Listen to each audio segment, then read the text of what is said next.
Hi everyone, welcome to grammar lesson number 16. So today we'll be continuing on with words to watch out for, and we'll be covering words to watch out for 37 through 42 for part 10 and 43 through 46 for part 11. So first for part 10, there are quite a few more pairs that we usually have, so it will be a little longer than the usual part, but part 11 is also shorter than our usual. So in total, it's the same length, about the usual 2 parts. So for words to watch out for part 10, we have afflict versus inflict, emigrate versus immigrate, amount and number, few, several, many, and much, less and fewer, and between and among. So starting with afflict and inflict, the verb afflict means make trouble for, give pain to, or punish. Its direct object is always a person or people receiving the trouble, pain, punishment, which are usually mentioned in a prepositional phrase beginning with by or with. On the other hand, we have inflict. The verb inflict means bring something unpleasant down upon someone. Its direct object is the unpleasant thing, and the person or people slated to receive it are usually mentioned in a prepositional phrase beginning with on or upon. So for the example sentences, we have the teacher decided to afflict the juniors with an extra test before the end of the semester. So in this case, the definition for afflict that we could be using is to punish, rather than giving pain to or making trouble for, which still works.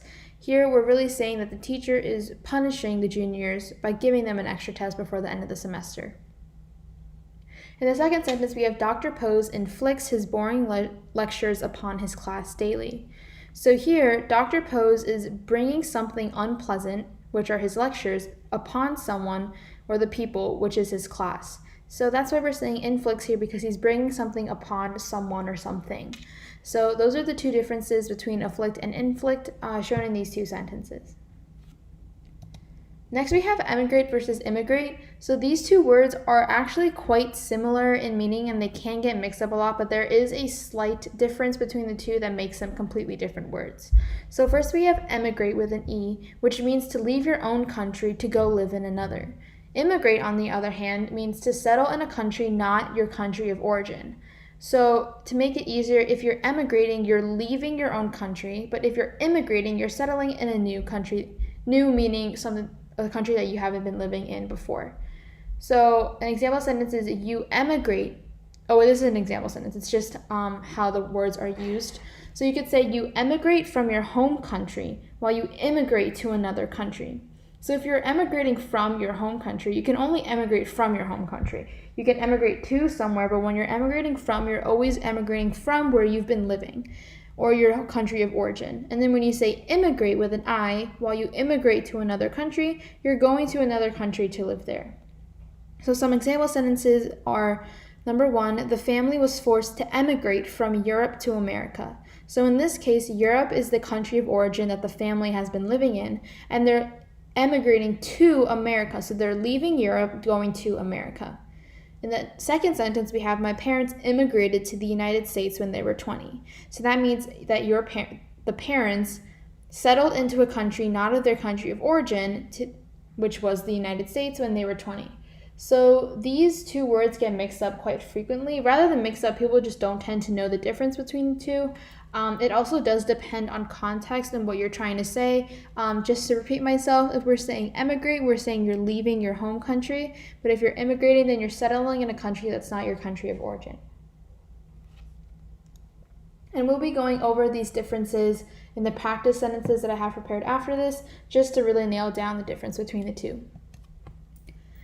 The third word pair we have is amount versus number. So the noun number is used to refer to a quantity of count nouns, which are basically anything that you can count, versus non-count nouns, which are just nouns or really anything a person, place, or thing that you cannot count. So the definition is really self-explanatory by the name. I'm not sure if it's I don't think count nouns are a proper grammatical term, but here I will be referring them to count nouns, nouns that you can count, and non-count nouns, which are nouns that you cannot count. So for example, I have after count nouns, people, trees, and bananas. You can count people. You can say, oh, there are a lot of people there, or you can say, oh, there are many trees, or you can say, oh, there are not a lot of bananas. And then in the asterisk we have, if you can put the indefinite article a or an before the noun, then it is a count noun. So if you say, oh look, a duck, that means duck is a count noun because you can say, oh look, there are many ducks. So that's just an example of one count noun. There are many count nouns out there. And there are also non-count nouns, which I'll be going over right now. So before we do that, the noun amount is used to refer to a quantity of no count nouns, things that you cannot count. So in the first sentence, we have the number of friends Katie makes can be explained by her kindness. So we have friends, which is what number is preceding. So if we're saying the number of friends Katie makes, then we're saying that friends is a count noun, which is true because you can count. There can be 1 friend, or you can have 10 friends or 15 friends. So because friends is a count noun, we can say the number of friends. However, in the second sentence, we have the amount of trouble she is in is shocking. So if we're saying that the amount of trouble, we're talking about trouble here. However, trouble is a non-count noun. You can't count trouble. You can count troubles, but in this sentence specifically, we're just talking about trouble. So that's why we have to say the amount of trouble rather than the number of trouble, because we can't count trouble because it's a non-count noun. So below the sentence, I just have trouble is a no-count noun, even though in another context you can speak of troubles and count them. Then you would use number. So the following sentence demonstrates trouble as a count noun. So here the number of troubles she has caused is astounding. So if we're talking about the number of troubles she has caused, then we can count how many troubles. They can all be different or all the same. But in this sentence specifically, the troubles are countable. So that's why if we have something that's countable, aka a count noun, we use number. And then if we're talking about a no count noun, then we're going to say the amount of. So next we'll be going over 4 words that are commonly misused. We have few, several, many, and much. So all of the words serve as either adjectives or pronouns. Few, several, and many must modify or replace count nouns only, while much must modify or replace only no count nouns. So the first 3 sentences are using few, several, and many, as you can see in the bolded words. And we already know, because those words are used, and these are all correct sentences, that there will be count nouns instead of no count nouns. So for the first sentence, we have few of those golf clubs ever get much use. If we're talking about golf clubs, you can say, oh, he has 7 golf clubs or he has 2 golf clubs. So you can count the golf clubs, and you can also use a little trick that we mentioned before. If we can put a or n in front of it, then you can say, oh, look, a golf club. That makes sense. So that's why you would say few of those golf clubs. In the second sentence, we have several pigeons have landed on my window ledge. Pigeons is a count noun. We can count pigeons, so we say several. And in the third sentence, we have she doesn't like speaking with many of her relatives. So here we're talking about relatives. She can have 20 relatives. She could have 4 relatives. It really just depends on the context. But because we can count relatives and they are count nouns, then we use many. So for much can only modify or replace no count nouns. So in the last 2 sentences, we have no count nouns. The first one is much of Charles's training has been in physical labor. So we're talking about Charles's training. Charles is just the adjective for training because we're really talking about the training in this sentence. So if we're talking about training, we can't count training because we can't say a training. So that's why we have much of the training. So it's kind of similar to how we would say the amount of training, which is correct because we can't say a number of training. So in the last sentence, we have much of his time is spent sleeping. If we're talking about time as our noun, this is a no count noun because you can't say a time. Well, you can say a time, but it won't have the same meaning as the time we're talking about now. So if we're saying much of his time, we can't count times. So we can't say 1 times or 5 times. So in this specific context. So that's why you would have much for when you're talking about time, because that is a no count noun.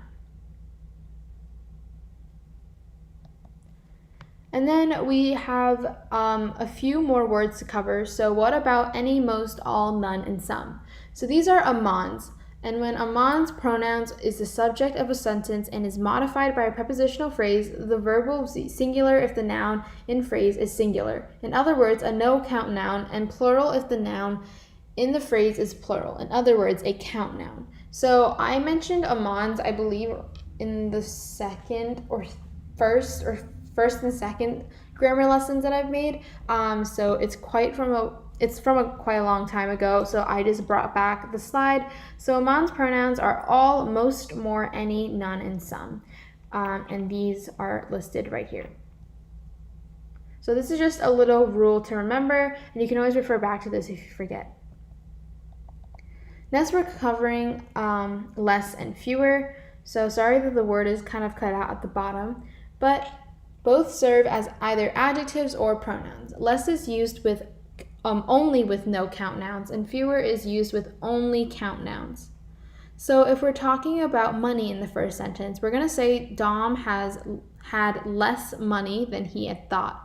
So when we're talking about money and not bills, just money, because bills are countable. You can count the amount of bills that you have. But money as a noun cannot be counted. You can't say 3 monies or 6 monies. So that's why you're going to say Dom had less money, because less is used for no count nouns than he had thought. Rather, in the second sentence, we have a count noun, so we're using fewer. So we're saying Dom bought fewer carrots than he had thought. Carrots are countable. You can say 5 carrots, 20 carrots, a bag of carrots, 2 bags of carrots. So that's why we're going to say fewer. So Dom bought fewer carrots than he had thought. And the word more, that's supposed to be italicized. You can separate it from the sentence, but we're talking about the word more. You'll notice that it works with either. So you can use more to describe count nouns or no count nouns. So you can say Dom had more money than he had thought, or Dom had bought more carrots than he had thought. So I took the same exact sentences that we used for less and fewer, and I just put them with more. We'll replace the fewer and less with more, and it still makes sense because more is an exception and it can work with both no count nouns and count nouns. And then the last pair that we'll be going over for part 10 is between and among. So both of these words are prepositions, and the distinction between them is one of the very few survivals in English of the dual form as opposed to plural. So you use between when talking of 2 entities and among when referring to 3 or more. So this is a pretty simple rule to remember when differentiating when to use between and when to use among. Use between when you're talking about 2, and you're using among when you talk about 3 or more. So in the first sentence, we have Jamie had trouble choosing between pizza or burgers for lunch. So the 2 entities we're talking about are pizza and burgers. So that's why she's choosing between them, not choosing among them. In the second sentence, we have there was no agreement among the committee. So if there's a committee, we're assuming that it's a group of 2, 3 plus people. So that's why we're saying that there was no agreement among the committee. If we were to say there was no agreement between the committee, we would have to say there are no agreement between the committees, meaning that there are 2 committees that are arguing and there's no agreement there. So that's why we're saying among, because we're assuming that the committee is made up of 3 plus people.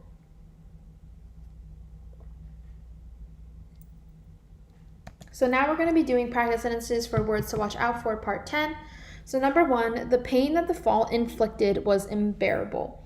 So this is the first rule that we went over. So just to remind you guys, the verb inflict means to bring something unpleasant down upon someone or something.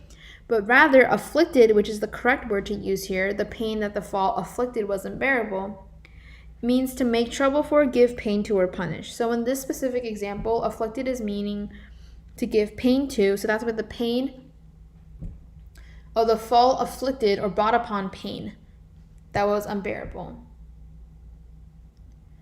And then the second sentence, my grandparents immigrated to the United States from Japan. So here we want to say emigrated, which means to leave your country of origin, because the grandparents are leaving Japan, where they assumed country of origin is, and going to the United States. So again, it could really depend on context and wording. Any word rearrangements could totally change the meaning of your sentence. But here we're saying emigrated to mean that they're leaving their home country and they're going to a new one. Sentence number 3, the amount of potatoes on the kitchen is overwhelming. So if we're talking about potatoes and we're deciding between amount and number, we have to remember that amount is used to refer to no count nouns and number is used to refer to count nouns. So if we're talking about potatoes, you can say, oh, there are 3 potatoes or 5 potatoes, so it's countable. So because it's a count noun, we have to use the number of potatoes instead of the amount of. So the sentence would read, the number of potatoes on the kitchen table is overwhelming. Sentence number 4, even though she knows we can't stand her, she afflicts herself upon us. So here we have afflicts, but she, whoever she is not bringing pain upon these people. Rather, she's just bringing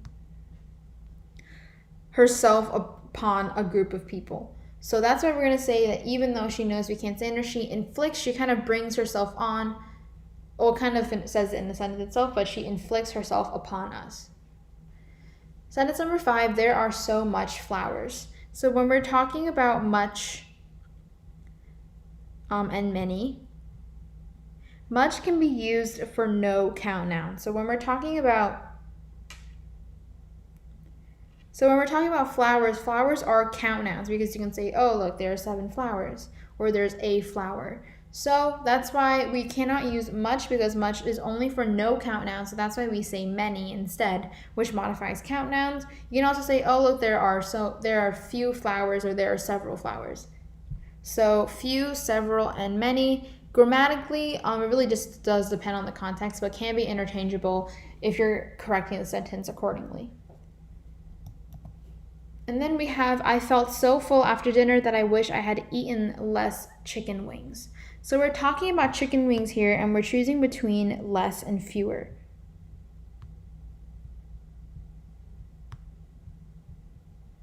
So when we're talking about less and fewer, less is only with no count nouns, and fewer is with count nouns. So because we're talking about chicken wings are countable. You can have 10-piece chicken wings or 5 chicken wings. So that's why you want to say fewer. So the sentence would read, I felt so full after dinner that I wish I had eaten fewer chicken wings. Sentence number 2, Rosie had trouble choosing between pasta, chicken, or pizza for lunch.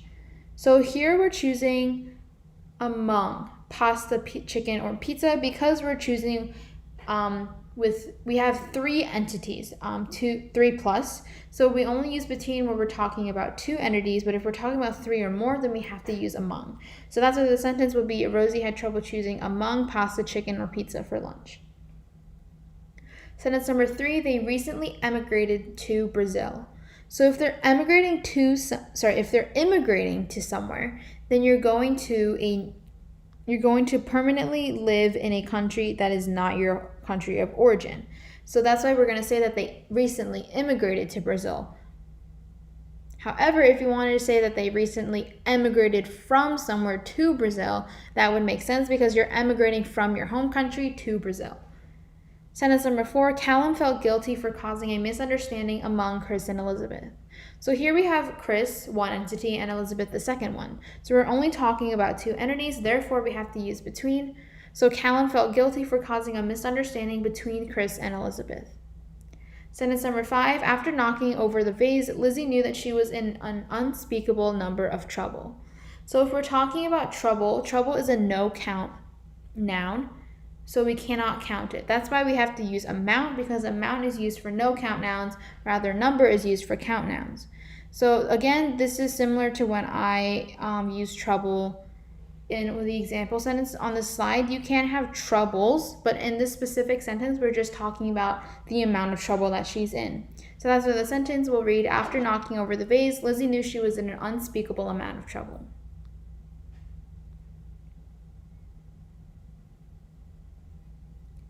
So next we're moving on to words to watch out for 43 through 46, which is part 11. So we have 4 pairs here, but these are a little bit different than before. Rather than just differentiating them, I want to make it clear that the first word in each of these pairs are false and are not appropriate for formal writing. So you should always use the second. While they're not completely grammatically incorrect, at least all of them aren't, at least most of them aren't, they should not be used in formal writing. So first we have should, could, would, of, and should, could, would, have. We have each other and each other as one word and 2 words, thusly and thus, and different than and different from.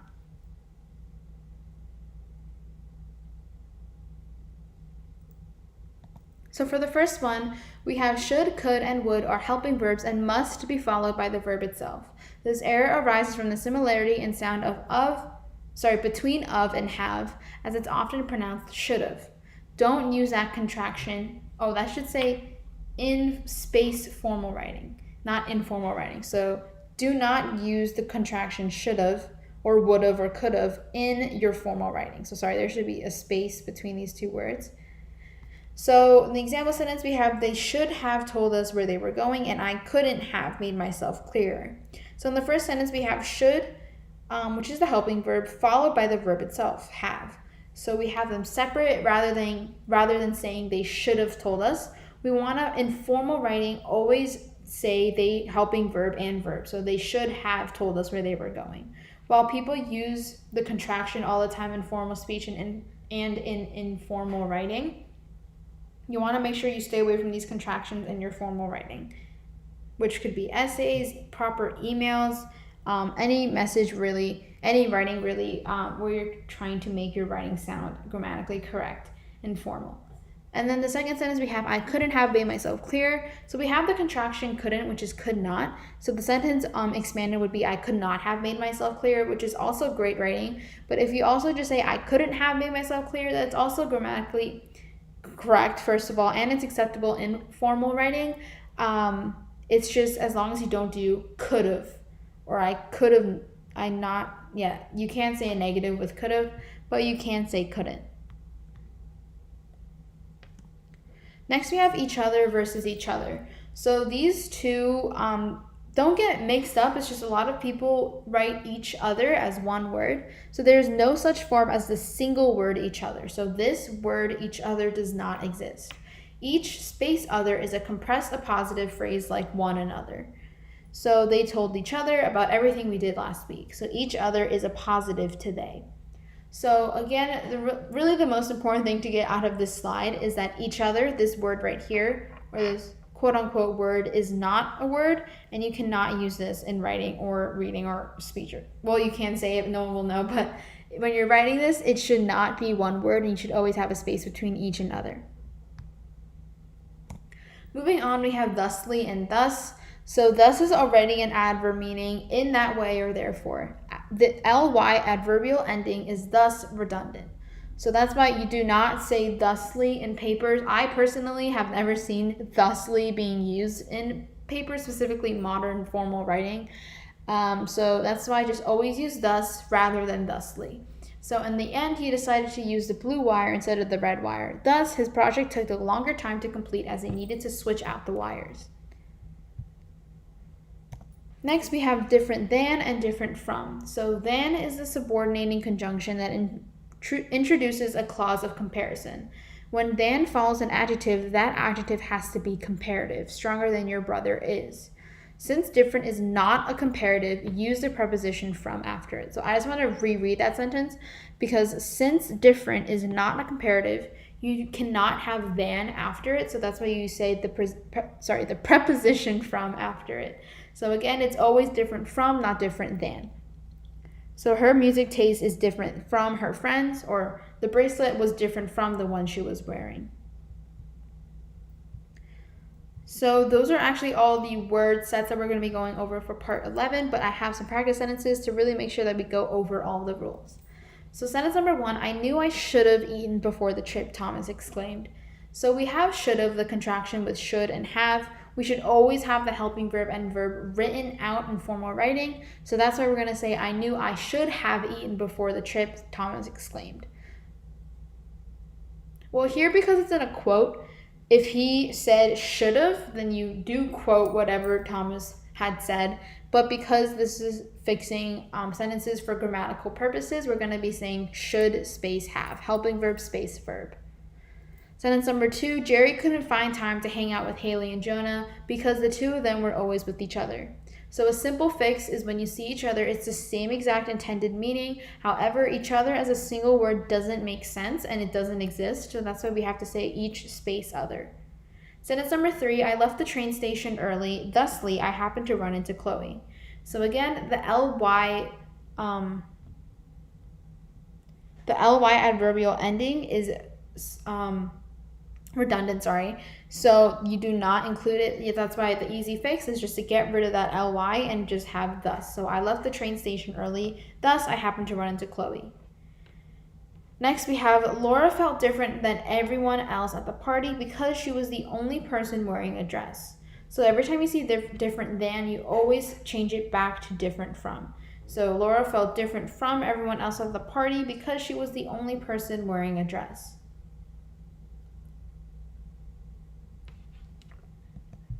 And then the last 5 practice sentences. He wouldn't have come if his phone hadn't died. So here there are actually two contractions that we're looking at. We're looking at would've and we're looking at hadn't. So hadn't is acceptable in formal writing. However, when we have would've, we have the helping verb and the verb that need to be separated. So that's why if the case was would, could, or should, we always separate it when there's a have verb after. So that's why the sentence would read, he would have come if his phone hadn't died. Sentence number 2, they were so in love that they couldn't bear to be away from each other. So again, each other as a single word is not a word, so that's why we have to say each other with a space between.